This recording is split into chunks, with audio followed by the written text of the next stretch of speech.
Okay, I'm going to go ahead and call to order the January 19th meeting of the WTA Board of Directors. And we have a roll call, please. Yes, Davidson. Here. Donovan. Here. Hawkinson. Here. Huffman. Here. Thank you. Cortez. Here. Lautenbach. Here. Lilyquist. Here. Darwin. Present. And we have Fleetwood absent and Executive Seduis absent. Thank you.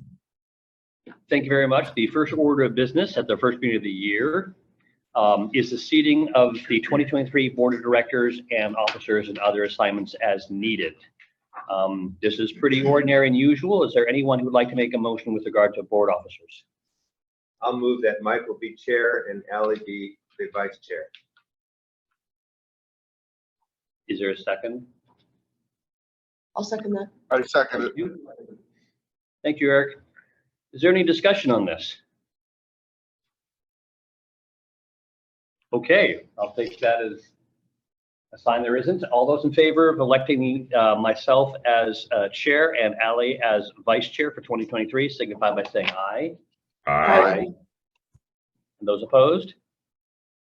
That passed unanimously. And I believe the other assignments are we have to determine COG representation, which traditionally has been the chair and vice chair serving as COG representative. Am I correct on that? I don't know who to look to for advice. Yes, typically, but if you're already representing any other entity on that board, then you can't serve to represent WTA. Right. So That was last year was a problem with me, but now we can do you and Ally. So I'll Yeah. nominate you and Ally as our primary and secondary COG reps. Second. thank you very much. Yeah, so I serve on the COG executive board as a city rep, but not on the policy board. And if I'm appointed here, I serve on the policy board. So I just go to both those meetings back to back and switch my hats. Is there any further discussion? All those in favor of appointing the chair and vice chair as the COG representative and alternative signify by saying aye. Aye. Any opposed? Okay, those passed unanimously. Thank you very much, everyone. Is there any further action needed on this board reorganization item? From my perspective, Vicki, are you good to go? All we needed. Thank you. Thank you. Now we go on to the highlight of the meeting. Employee recognition. We have two people, AJ and Becky, are being recognized today for 20 and 25 years of service. Eric. Yes, good morning, everybody. I would like to welcome Dispatcher AJ Walcott and Dispatch Supervisor Janet to present AJ with this recognition. Over here. Hi, everyone. AJ Wolcott, actually, a lot of you already know him. Throughout his career here, he's worn many different hats. And as I was putting this presentation together, I was like, oh my gosh, AJ has done so much at WTA. So we started out as a paratransit driver in tomorrow, January 20th of 2023. And he's put in 20 years of impressive service. He quickly moved to fixed route operator. He served on many committees, focus and benefits, and presently on the service review committee and the safety and security committee, where he's the scribe, which Jeff Benson chaired this time. Really great. Really Does a really great job there. So he's also with the union recording secretary, the president, and presently the financial secretary for the second time. And one thing about AJ is he's very organized and very detailed, and he really puts out good results and good product when you ask him to do a project or anything like that. So then AJ also was promoted to dispatch in 2018, and right now he's the main closing dispatcher, and he also keeps a CDL, so he goes out and drives every once in a while, still getting service out there. So it's really great, and I just really enjoy having him in the dispatch office. And it's nice to know I never have to worry about, you know, what's happening when AJ's on. He's on it all the time. He's very reliable. He's always prepared. He's very conscientious and very detailed. So thank you for your years of service, AJ. Yeah. So.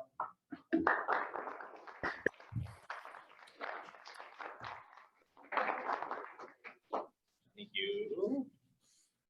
Congratulations, AJ. Thank you for your service for 20 years. And then moving on to our next one is Zach Cook, our training supervisor, and Becky Weston, our training coordinator. Hello all. It's my absolute pleasure to present Becky with her 25 years of service. Becky has just been a tremendous asset to this company. As the main training coordinator, she's the first face that everyone meets when they come into this agency.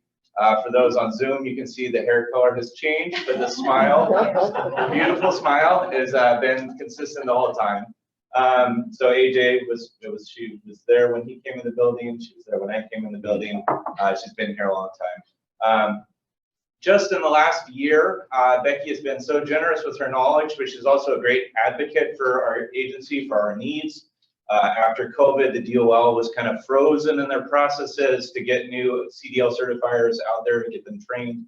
Becky was rattling cages. She was emailing WISDIP. She was emailing WISDA. She was coordinating an effort to get those efforts moving. And in the interim, many agencies found they did not have people to examine their drivers, and Becky stepped up. People would come here. They would send their drivers here. So we had representatives from all different agencies coming to WTA to get examined by Becky. And now, thanks to her efforts, we have a new in-house examiner, and so do many other agencies. So really getting the wheels going. But most of all, Becky's just been very friendly, knowledgeable, and she's custodian of all our records, and she keeps us moving, and she's got a great attitude, and that's what else I'm gonna say. Thank you. Thank you.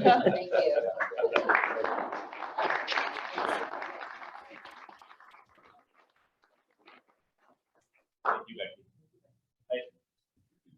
I can't highlight enough the impact that Becky's work had on other agencies throughout the state during the DOL's tester restriction or limitations. It really had a huge impact on our agency consistently, but also on other transit agencies around the state. So thank you. Thank you. Prime highlight of our partnering. Okay, thank you very much. That was a great way to start the meeting. We will move on to our first main action item, which will be a public hearing, and then later on considerations of actions on this item. This is the hearing on the service changes to Route 75, in particular the flex options. It says Becky will be presenting. Unless you have anything? I'd like to just kick it off if I could. Yeah. Before turning it over. Okay, Go ahead. Okay, great. So this is a follow-up to the hearing that the board had on November 17th, in which the board took action on several items, which Becky will describe in her presentation. I did want to mention that the intent was to address some significant reliability issues for Route 75. There's a huge amount of variation of schedule, and we're definitely affecting passengers on that route. I want to let you know that we reached out to the individuals that testified or testimony in the first public hearing and let them know that there's another hearing today. And so we did get four comments now. I think there was one that came in late yesterday afternoon that you should have in your packet. I would add to that the various comments that we've received throughout the years on the reliability. So you don't necessarily see all the comments around the service there. And so today, besides the hearing, we're going to be seeking a decision from the board on a new recommendation, which Becky will describe. So with that, I'm going to hand it over to Becky, who's going to describe some of the new analysis we've done, some new data that we've been able to collect since November, and also the new recommendation.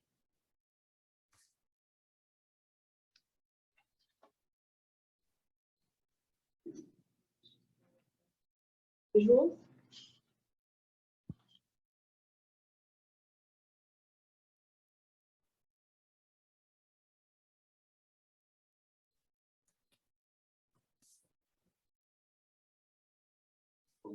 Andres. Thank you, Audra.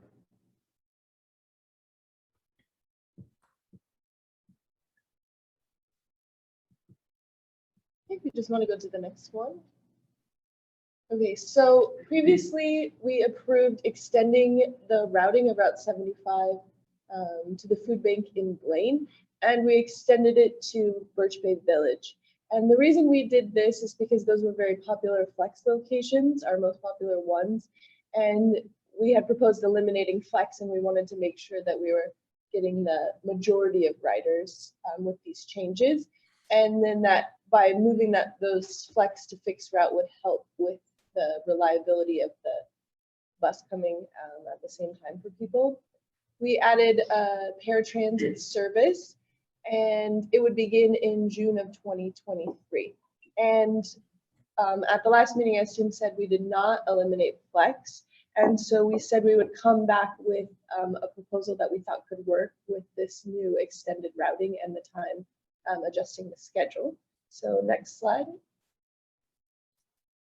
So why are we proposing these changes? As Tim mentioned, we have some reliability issues on this route. Currently, it's at 71% on time, which is one of our lowest on-time performance routes. We've gotten many complaints about the reliability of when the bus is going to come by, whether or not people can make their transfers downtown and get to their jobs on time or their connections on time. And we wanted to balance the needs of our flex and non-flex riders. So flex accounts for about 5% of all the boardings on Route 75. And when we add time for flexing, that affects the non-flex riders. Next slide. So what we're proposing is to reduce the flex area, which we'll go over. Minor schedule changes, we added some time to accommodate for a one flex per trip. So we're proposing to limit to one flex booking per trip. If there's two people at the same address, then more people could go at that one area, but to limit it to one to help keep it on time. And we would be proposing that this would begin in June of 2023. Next slide. One more. So at the last meeting, we were asked some questions which we didn't have the answers to, so we went back and got them. Of all the flex boardings for a year time period, this is how many bookings, so this is pick up and drop off within the flex areas. There was 1,075 people who were not currently ADA eligible. We then looked at how many of those were greater than a quarter mile from the new proposed route. As I said, we designed the new routing to go by the biggest flex pickup areas. So then that drops the number to, there were 274 bookings greater than a quarter mile. And when we looked further, that equated to 4 unique riders who were making trips, and that was more than 2 trips in the last 6 months. And of those 4, 2 were regular riders, and the other 2 had just a few trips. The next one. So this is our existing flex boundary. You can see it's quite large and is a big reason why we have the poor on-time performance is that it's just so much variability on how many pickups and where they're located. Next slide. So we have 3 areas that we're proposing. This first one you can see here on the top where the arrow in the red is. This is where Nature's Path is and Chocolate Necessities. This is where we have occasional riders. We don't have any regular riders, but as an employment center, people will occasionally flex there. This area is a regular rider. It's a neighborhood called California Trail. And then the third area is along Birch Bay Linden Road, the section that's between, Blaine Road and Harborview Road. That's where we have the other regular riders. So we wanted to include the areas where we have regular riders, but decrease the area so that there's predictability for the non-flex riders. Next slide. So I just wanted to talk a minute about the schedule impacts of what we're proposing. So looking at this, with the existing schedule, that additional routing took up the flex time we had added. So if we were to keep what was approved last time and then allow for flexing, anytime there was a flex pickup, the bus would be late and would miss its connection. So I went in and added 5 to 7 minutes for each trip to allow for one flex. And then if there's not a flex, then everyone else in the bus will be laying over for that 5 to 7 minutes on that trip. That's just the way that flex works because not every trip gets booked. As you saw, it was about 5% of the total. Okay, next one. And that equals about 30 minutes a day, balanced out for weekdays and Saturdays throughout the year. So then the fiscal impact is about $20,000 for that additional time added to the route. Next. And that is the end of my presentation. Thank you very much. This is a public hearing, and so I think if there's no clarifying questions from board members, then we can go on to opening the public hearing.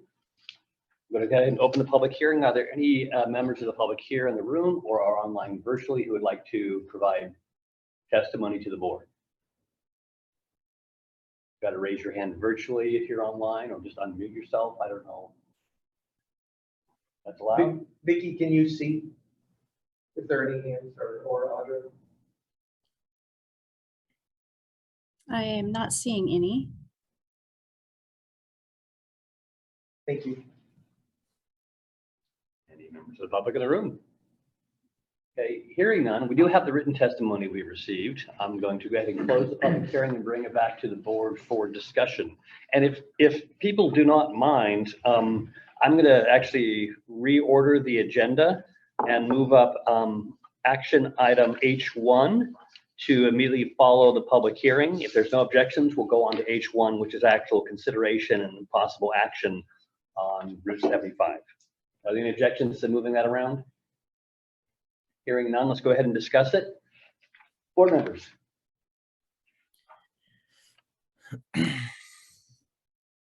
Allie? No? I did not mean to unmute, sorry. Actually, so- do we have any idea how many regular riders would not be included in all of this? Yes, so right now we have 2 regular flex riders that have taken more than 4 to 5 trips in the last 6 months. And those would all be covered, as well as the 2 riders who've taken occasional trips to Nature's Path. So everyone who's ridden that's now further than a quarter mile from the bus stop, we've accommodated with the flex boundaries. That's why we chose those areas. That was my understanding. Thank you.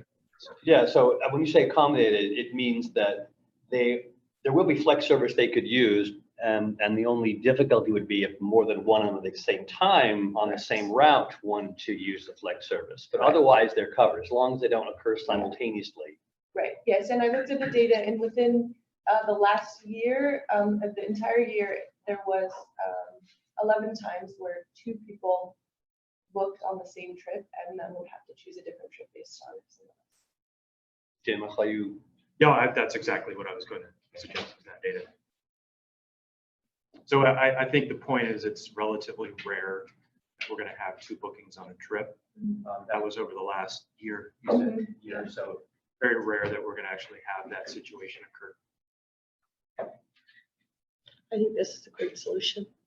Okay. You're gonna make a motion? I'll move on to the. Yeah, we're on that action item. Because I just Yeah. moved. I would move we approve the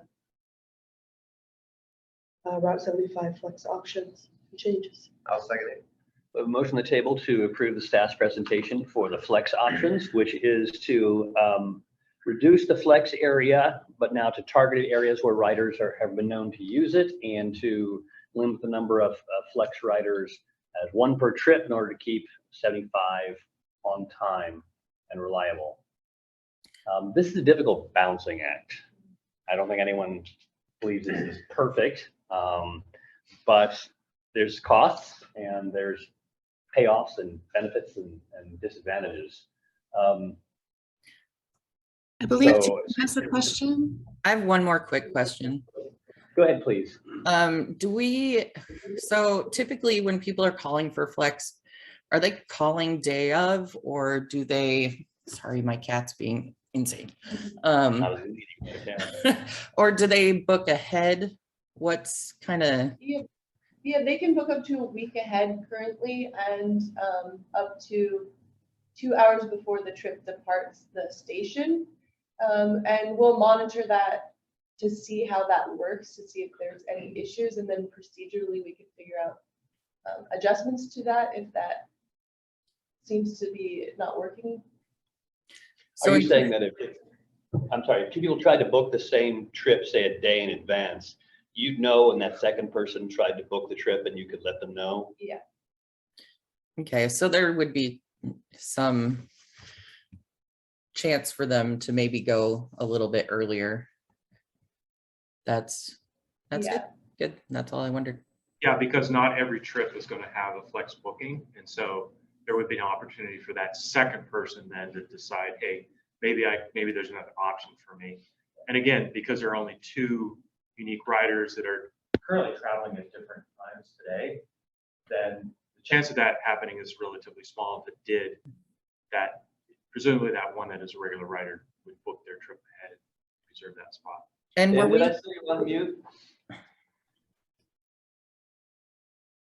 Dan, yeah, did I see you on mute? Yeah, so I've been trying to, so, you know, I look at this and I don't think this is the right solution. You know, putting it to 1, I think does a pretty big disservice to the community. If 2 people are trying to get somewhere, they need to get somewhere regardless of, you know, if it happens at 11 o'clock, they both need to get somewhere. They both need to get there. What we're trying to do is we're trying to serve a community. And in serving the community, we're trying to get riders where they need to go. And if that's what we need to do, then that's what we need to do to make sure that we are not, you know, disaffecting basically the ridership that built this, you know, that built this service up there. It was based on a lot of flex riders. So taking away from them, I don't think is the correct decision at this point. And I'm in disagreement with this proposal. Thank you. Thank you, Dan.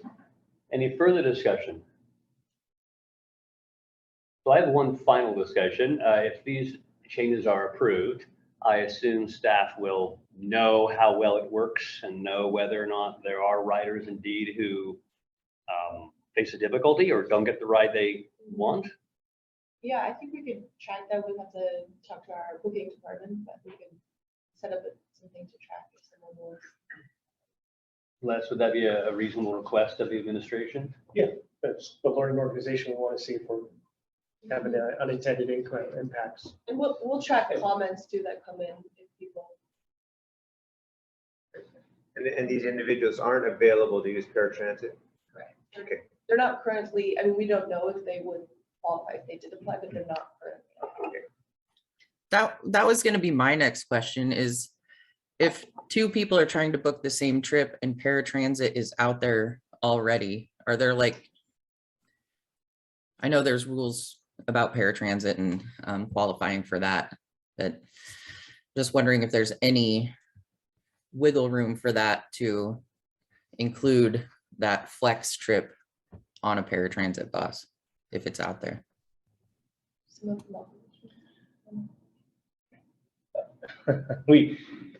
Not currently.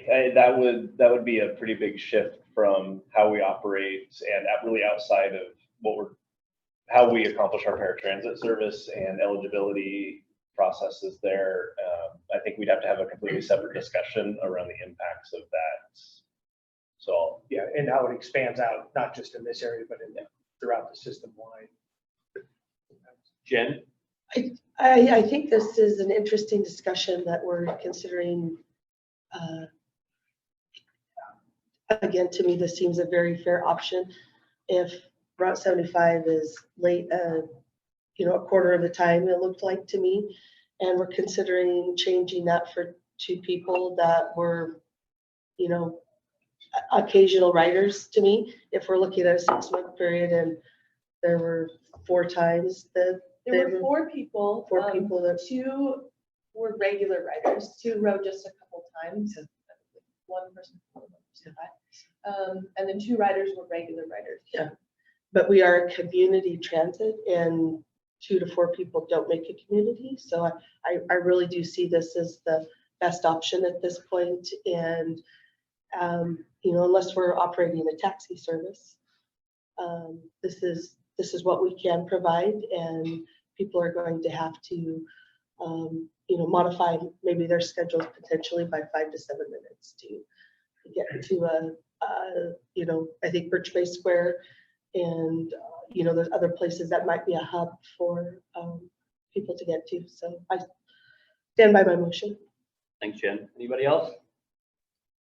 I agree. I think if we can get the word out and let people know that booking in advance would be a good idea, just in case they might have to adjust by an hour. I think that's totally fair. Shonda, I see you raised your virtual hand. I did. Thanks, Michael. I didn't know if someone had been monitoring the chat, but there is a comment in here.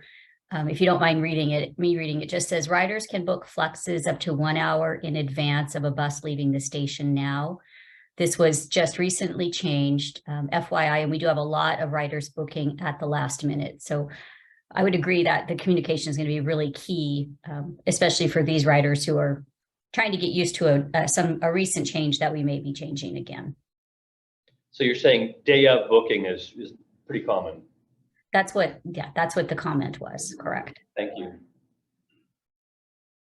Just say one other thing is when we look at the studies of why people reliability is huge, and people taking it, been other places that if you're waiting, wondering what's going to happen, and you don't know. And so it's important to have reliability, and that's where we're trying to balance the needs of non-flex with flex, and it requires some trade-offs sometimes, which are difficult decisions, and it doesn't mean we're not compassionate to those folks, but it's just have to make decisions on the whole service.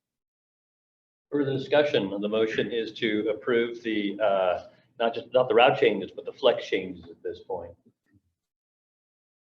I'm going to go ahead and call the question. All those in favor of approving the flex changes as proposed, signify by saying aye. Aye. Aye. All those opposed? Okay, that motion passes. Les, do you consider a request having been made of the board to monitor usage, and that's kind of standard operating procedure? Yes, yeah, we'll do that, and we can report back later this year after I'd say probably at least 9 months, maybe like fall, when we actually have some meaningful stats, and then we'll also take communications and make sure this is getting pushed out. Okay, thank you, Becky. So we're going to now move back to where we were in the agenda, which will be item F, citizen communications. Is any member of the public here who would like to speak, or have we received any written communications that we don't already know about? Vicki, anything come in since we chatted last night? No, thank you. Okay, we've received no written. Any members of the public here want to raise their hand virtually and be recognized? I can't see everyone.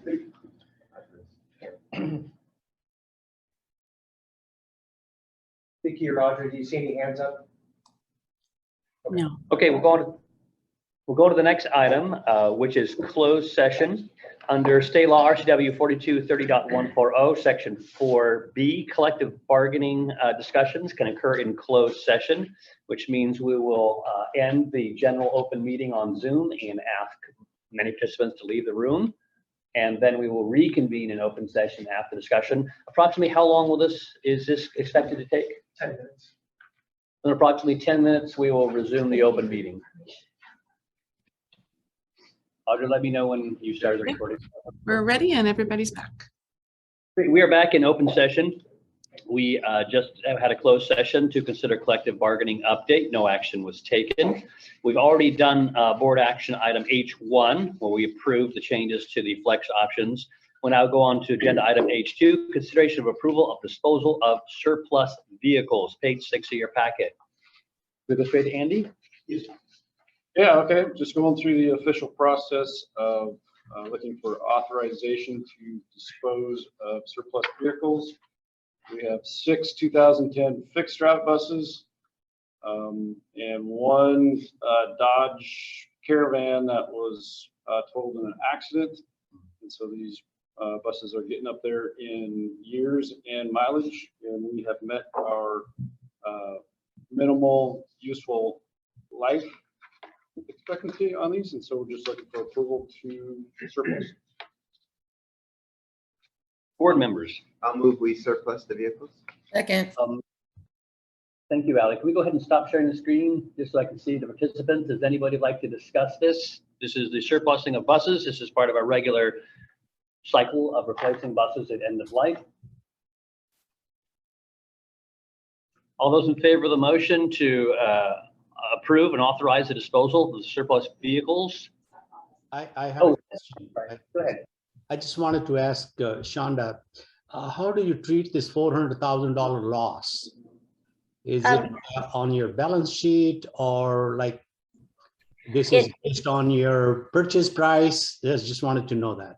It shows up on the income statement as a gain or loss, but it is really a non-cash loss. It's just the difference between the historical value and the depreciated value. So you will see it on the income statement, but it is a non-cash.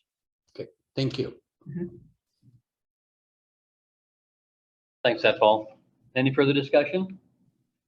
All those in favor of approving the surplusing of these vehicles signify by saying aye. Aye. Aye. All those opposed? Okay, that is approved. One thing I'm just pass along is now that we have the authority, one of the things we're talking with BTC, whether they can use the engine or the thing to train their folks on, because they're in need of things.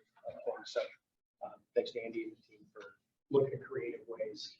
If that's the case, might we donate rather than sell? Yeah, there are ways to work out. It's under our surplus authority. Okay.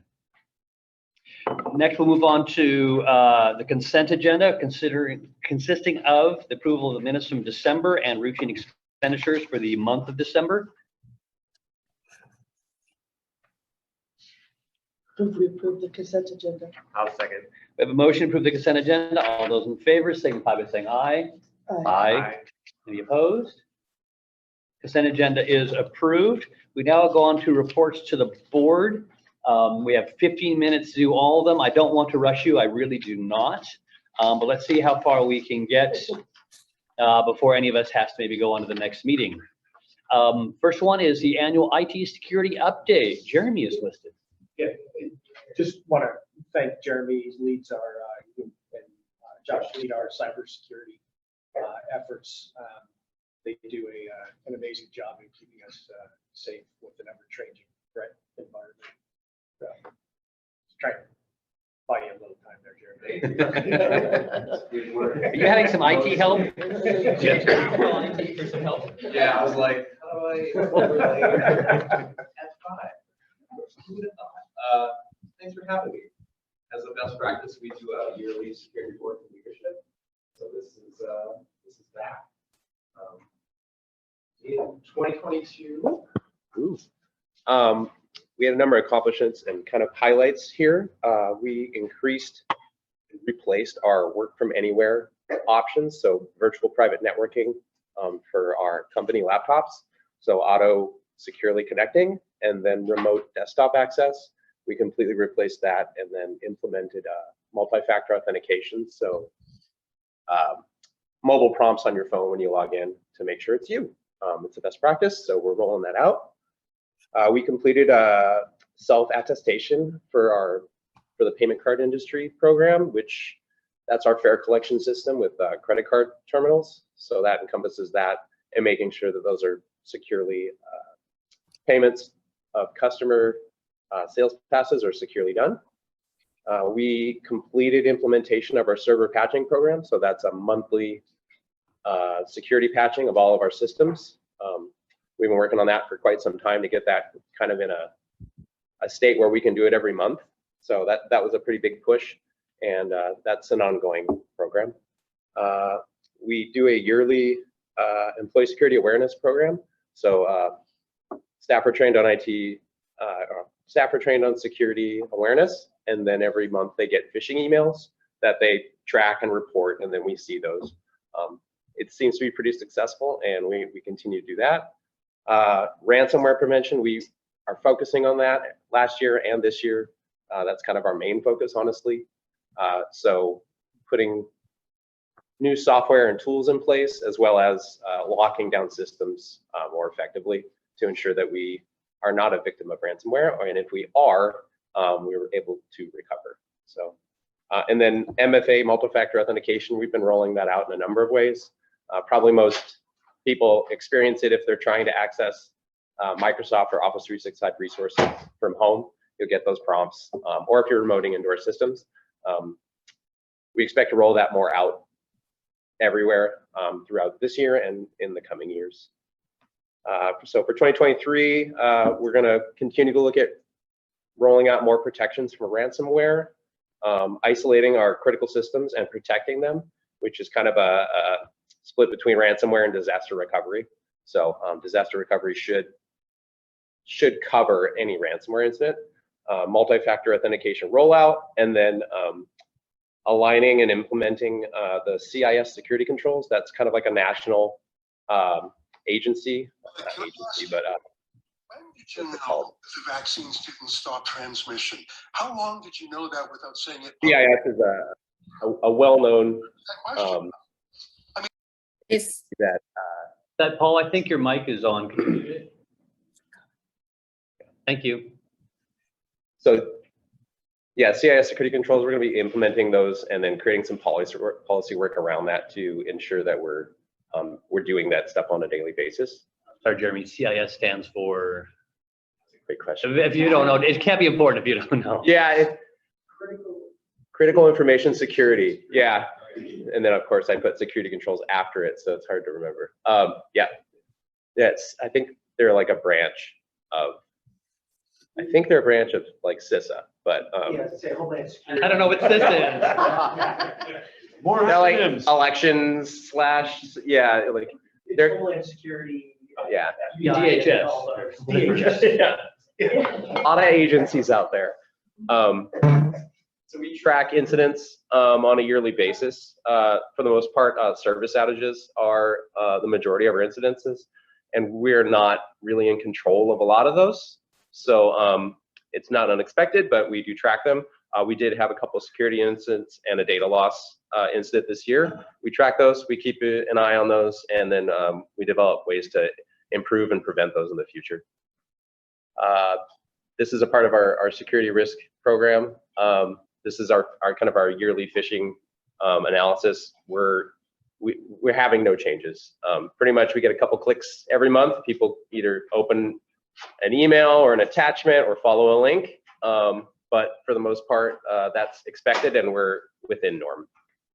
And then this is just another graph showing that, which shows that we're actually under the average for our industry size, which is a good thing. And that will just continue to use the program to improve on that. And then this is kind of just the capper of what we're going to do this year. So for IT, we're looking at restricting and kind of getting the IT department using more secure means of administration, isolating our core systems, and then implementing a detection and response system with, we're looking at a managed security operations center. So a company that would monitor that and alert us to stuff on a 24/7 basis, which currently, we work kind of 9 to 5s. So outside of that, we don't have kind of an on-staff person who would be able to alert us. And then multi-factor implementation. So is there any questions?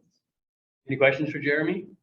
I'll just say real quick, while IT has the lead, this is really an all hands on deck effort across the enterprise. And what IT has done is through their training program and their monitoring and so forth, pushed it out. All of us can be responsible on it. So for example, if you get a phishing test and you accidentally click on it, it'll trigger there, and then there's a remedial course that you need to go through. We all do an annual course on that. New employees get it. And so it really pushes it to making sure everybody's involved in this and not just an IT thing. We all have ownership of it. Procurement works really closely with IT on new contracts. A lot of what we're doing now has some kind of software as a service or infrastructure as a service piece to it. And so we're working really hard with IT to make sure that our contracts with our third-party vendors match our security protocols and put a little bit more of the risk back onto the vendor to protect us and our systems. Okay, good to know.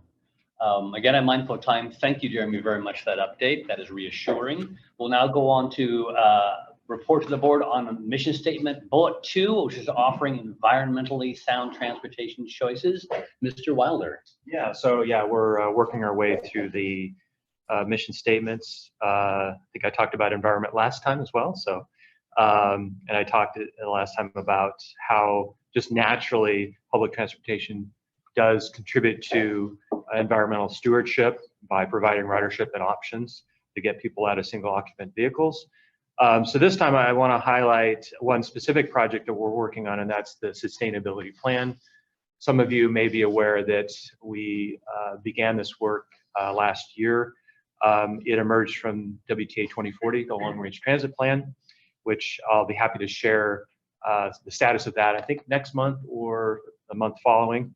So you'll see a list of different actions that we're working on, and this is one particular action. And so this is really talking about going beyond just acknowledging kind of what we do currently with public transportation and looking at a more holistic approach to our strategies around reducing our environmental impact, as well as looking at social and economic factors. And so I just want to kind of provide a quote from APTA, which provides some guidance around sustainability plans. And that is, an empty bus cannot be a sustainable bus.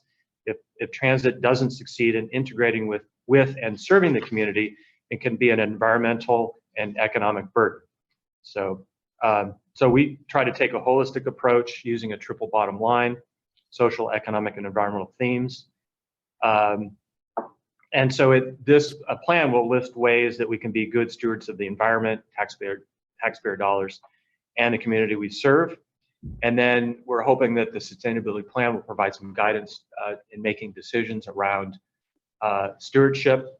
And some of the ways we do that is by introducing some goals for different thematic areas. For example, waste reduction, we have some goals around that and some actions around that.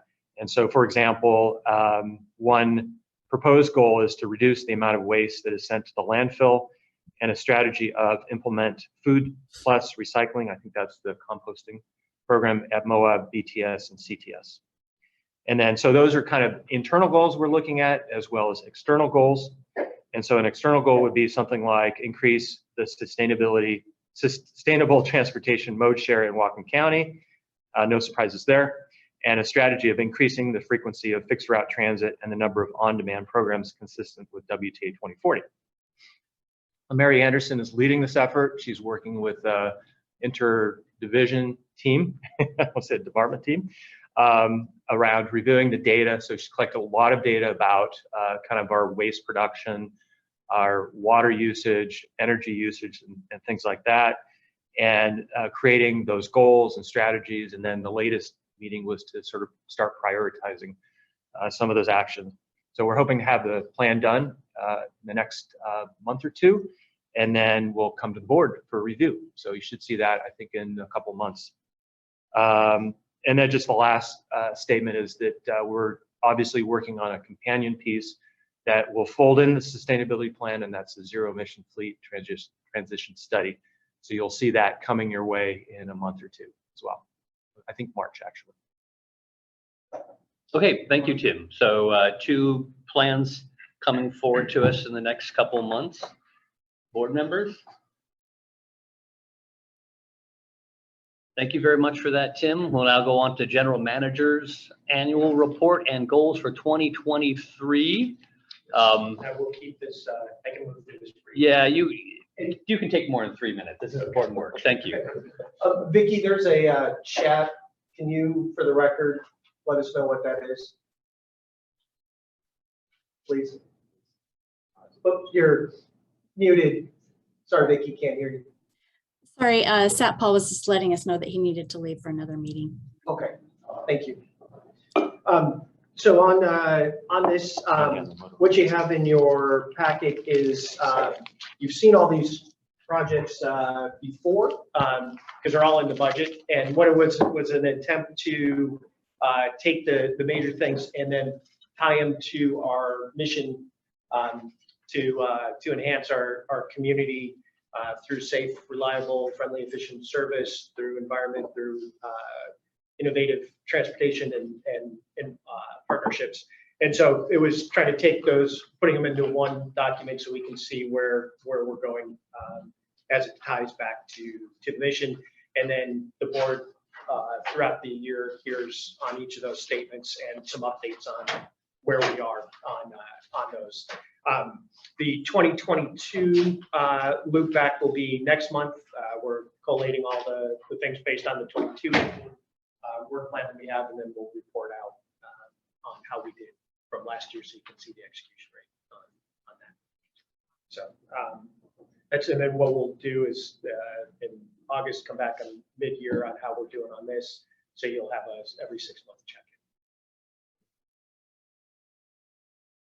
Thank you, Les. Questions? The other thing is just a quick GM report on some things that you should be aware of. One is it's Human Trafficking Month in January.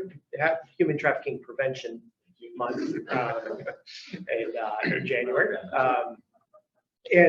So we're taking an increased role in this. As you know, being a border county with I-5 cutting through it, that sadly there's increased human trafficking persons through here.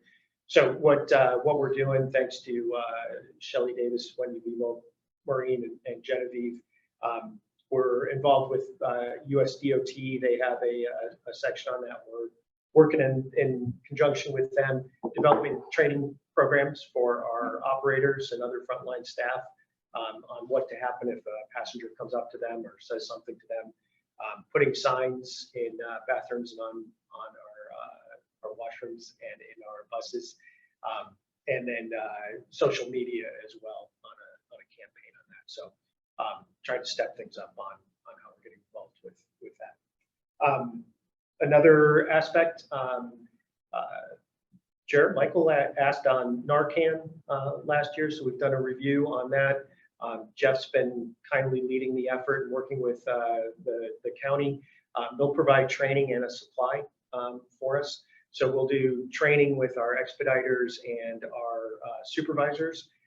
It'll be a voluntary carry program, but they'll be able to carry it. We'll have it with all our emergency medical kits as well.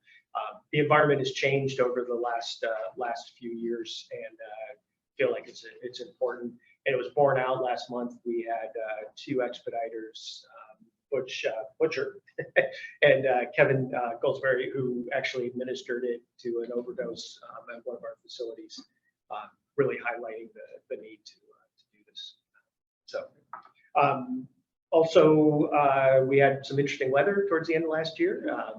As a learning organization, we've, again, Jeff and Eric and team are leading the effort, and Andy to pull together lessons learned on that. We have a winter weather plan, but we're always looking for ways to improve. And this with a heavy snow event, coupled with freezing rain a couple days after, coupled with people being out for pre-planned vacations, and then a heavy dose of illness, kind of brought together a perfect storm, but it gave us some great lessons to learn. And the crew did an amazing job continuing to operate throughout. You probably saw some of those kudos that came in to this WTA team for getting people where they need to go. And then the last thing, You probably saw Whatcomics. The Linden Library held a thing with Whatcom County Library District. Maureen and Genevieve did an amazing job out with that. And so now we have a Whatcomics bus on that with the artwork inside and things. So just another example of the partnering bullet on the mission to get it finalized. So I'll pause there for questions.